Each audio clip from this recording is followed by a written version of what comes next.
All right, today we're going to talk about inverse trigonometry and finding missing angles. So before we were given the angles, which was theta, and then we had to find the missing sides. Now we're looking for missing angles. So in order to find the missing angles, we can use inverse trig ratios to find the missing angles in right triangles. When we use inverse trig ratios, we switch the angle in the fraction. So here is what we've done before, where we have SOHCAHTOA. And if you notice, it's sine theta, whatever the angle is, equals your opposite over hypotenuse.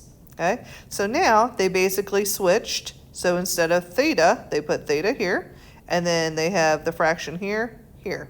And then when you see this right here, this -1 is an exponent, that means inverse. So you would say it as sine inverse, or you may hear some other ways said that, but I say sine inverse. All right, so let's go ahead and let's get started. On your calculator, you have a second button. In order to get the inverse, you will need to do the second button, then you click sine, cosine, or tangent, and you'll enter in your fraction in parentheses. And then press enter, and it'll pull up for you. So just make sure you do the second button for the inverse. And then let's go ahead and let's get started. Like I said, we have the sine here. We have the sine inverse here. Cosine is where they give you the angle. Cosine inverse, you're looking for the angle. Tangent, and then the inverse, and you're looking for the angle. All right, let's get started up here. So this one is, you're just using a calculator the whole time. So remember, for this, you're looking for the angle,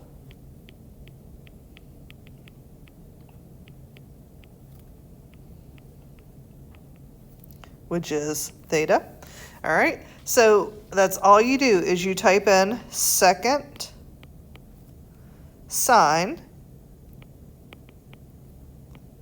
on your calculator, and then you're going to enter in your fraction, and then press enter, or equals. And when you do that, you're going to get 44.90, and this is asking us to do to the nearest whole degree. So since you enter all that in, you're going to get 45 degrees. All right, for this one, you're going to do the inverse, so it's cosine. So here, you're going to enter in all the information I have here, and when you enter that into your calculator, you're going to do, see, second cosine, do your parenthesis, it should have given you 7 divided by 3, parenthesis, or 13, excuse me, I said 3.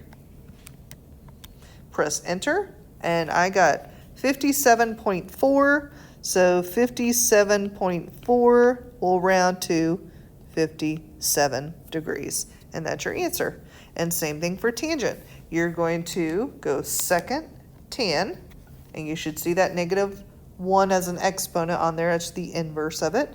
You'll do your fraction is 13 divided by 15. Do the other parenthesis to close it. Press enter, and I've got 40.9,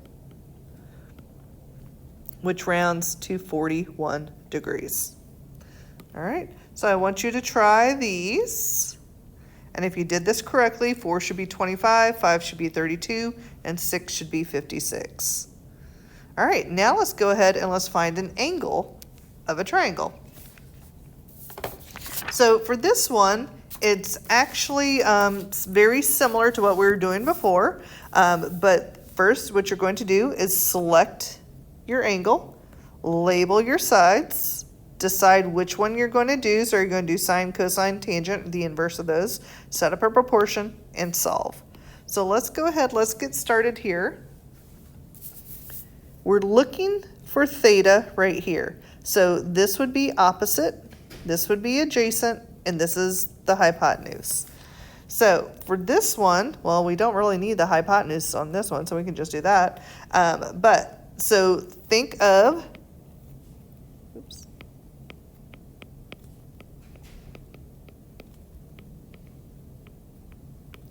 which one are we going to need?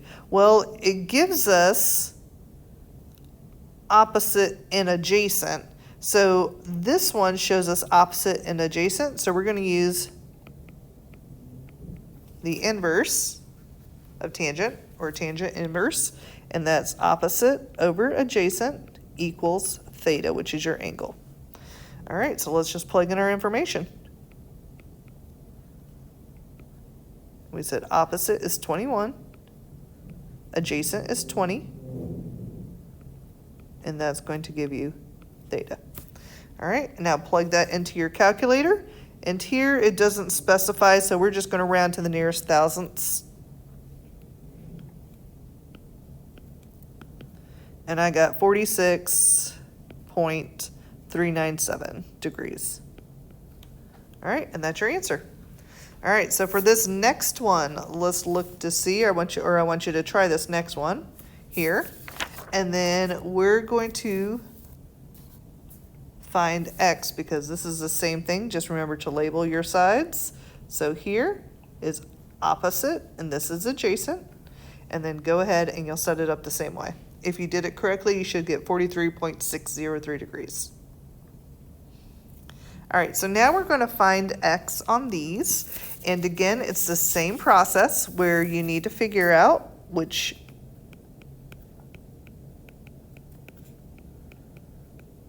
all right, and we're looking for theta, so we know we're going to do inverse, and so this would be opposite, and this is your hypotenuse. So now let's look, if we've got opposite and hypotenuse, we're going to use sine, and since we're looking for theta, we're going to do the inverse. So we go sine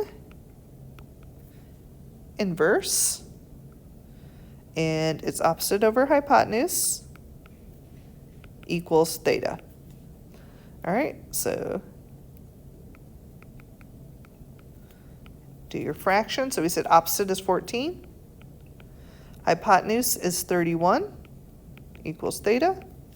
And enter that into your calculator, or we can find theta is the same as x. And then once we got that, we can say x equals 26.847 degrees. And that's your answer. All right, for number 2, you're going to do the same thing. So you need to think about, here's theta. So this is going to be opposite, but they didn't give us that. This is adjacent, and this is hypotenuse. So think about what information has to do with adjacent and hypotenuse. Adjacent and hypotenuse would be cosine, so we're going to do the inverse to find theta, or the angle.